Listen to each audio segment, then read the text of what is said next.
Some people really love their life to sit around and fuck off.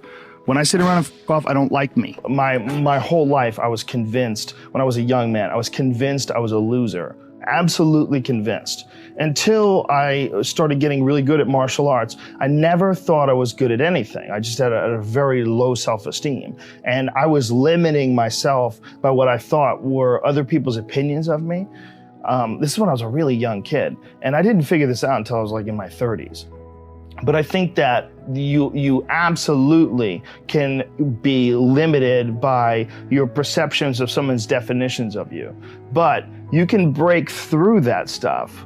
That's what you break through with discipline. That's where you break through with hard work and concentration and focus. And that's why it's so important to have like either a discipline or an art or something that you're trying to create or something that you're really focusing on. Because if you don't have like a point of focus as a human, I think it's very hard to get through this life and have an appreciation for true struggle. Because our physical struggle with what our bodies are designed for, the caveman of 10,000 plus years ago, our bodies are still designed for that. That physical struggle doesn't really manifest itself when you're sitting in front of a cubicle, in front of a computer in a cubicle, in this unnatural position all day.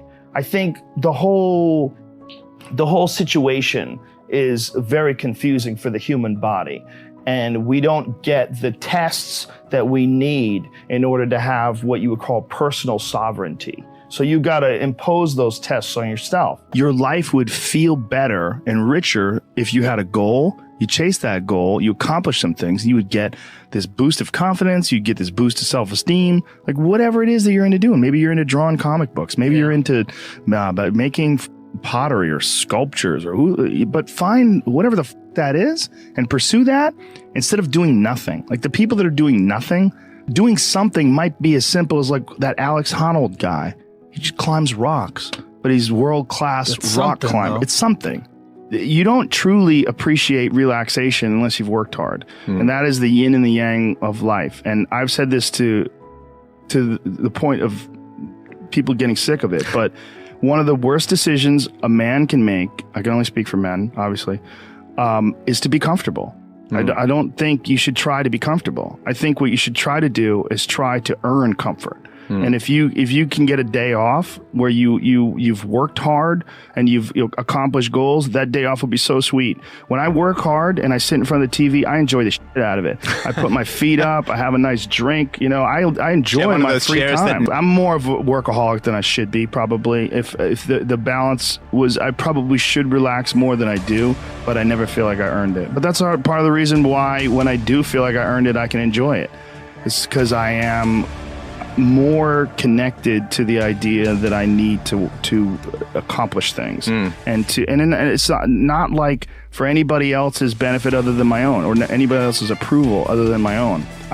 When I have a task, whether it's today I'm going to write 1,000 words, or 2,000 or whatever the number is. If I don't do that, I write things down. Like I'll write down a list of things that get accomplished that day. And if I don't accomplish that, I'll get sick. Like it'll drive me crazy. If I can't fill out that list, that drives me nuts, but that's what led me to be a championship level martial artist. That's what led me to achieve it's the reinforcement of those goals, like understanding that you can achieve those goals. It's going to be difficult. You're going to push through the difficulty, and then you're going to understand what difficulty truly is and how much of it is just mental, how much of it is just in your mind, this adversity to difficult task or to struggle. And a lot of people have that. They're scared. They're scared of complications. They're scared of failure. Failure is a big one that people are afraid of, but failure is one of the most important things you could ever have as far as like the motivation to do things differently. One of the reasons why I think that I'm good at friendships and relationships is because I've failed at them in the past. One of the things that I'm good at comedy is because I've bombed on stage. One of the reasons why I'm good at work is because I've been a shitty worker in the past, and I know the feeling of failure, the feeling of shame, of being like a weak, non-motivated, lazy person. It's a weak feeling. It's you don't respect yourself. And I have this phrase that I use all the time to people to try to motivate people. I say that be the hero in your own movie. Pretend that if your life was a movie and your life started now, what would the hero do? What would the person that you respect do? What would the person that you admire, person that inspires you, what would they do? Well, do that. And if you do that, you slowly build momentum. You like, today I did what I wanted to do. Today I started a class in yoga. I did this. I did all these things that I was saying I wasn't going to do. And now I feel momentum. And momentum is a very important point in people's lives. That's why some folks don't like to take days off, because they feel like they're losing momentum and they sort of have to restart the wheel up again after a vacation. Before I was successful, I realized it was stupid. Long before, because when I was like an amateur, I would see guys that were killing, and I'd be like, him, like, why is he doing good? Like, that guy sucks, and this guy sucks, and you know, how come he got this and he got that? And then I remember thinking, like, this is a gigantic waste of time. And I got into comedy because I'm a fan of comedy. And my concentrating on people that suck or being jealous about people that are doing well does me zero good.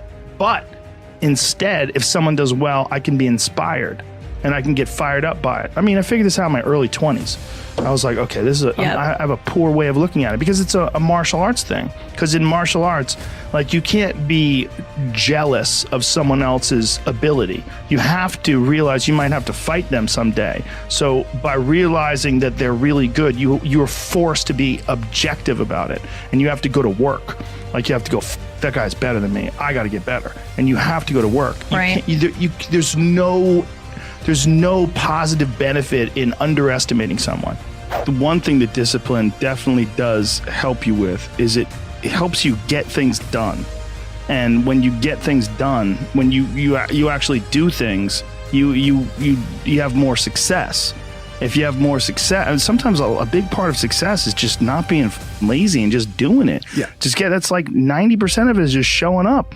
Get there and start working. Like, you're not going to feel perfect every day. If I only worked out when I felt good, I'd be a fat because there's a lot of days I don't want to do it. It's pretty much the same with everybody that actually gets good at something. There's got to be those days you push through. And they're probably going to be more numerous than the days you don't. And so the benefit of discipline in my eyes has always been that through discipline, I get things done. I always say that I'm like the most lazy, disciplined person I know, because I don't want to do it. Yeah. But I always do. A bunch of people that will say, yeah, well, I have a family, so, it's a great idea for you to just go out there and go crazy. I have people to support. You need to listen. Stop saying that. Stop saying any of those things. Every single person who has ever done anything worthwhile or exceptional or difficult or extraordinary, anyone, whether it's great artists or authors or mathematicians or whatever it is, everyone encounters difficulties. There is no easy road. It does not exist. It is impossible. Everyone has issues. If you have time to pursue a hobby, if you have time to do anything in your life, you can better yourself. And here's one way you never better yourself. When you come up with excuses for why other people are successful and you're not. That is dangerous. When you give yourself an escape. Yeah, well, that's easy for you to say. You do this, you do. And trust me. Everybody has a hard road. I wanted to jump out a window several times during my young life. I wanted to jump in front of a train, just ended because it's too much pressure. Not really, but you know what I'm saying.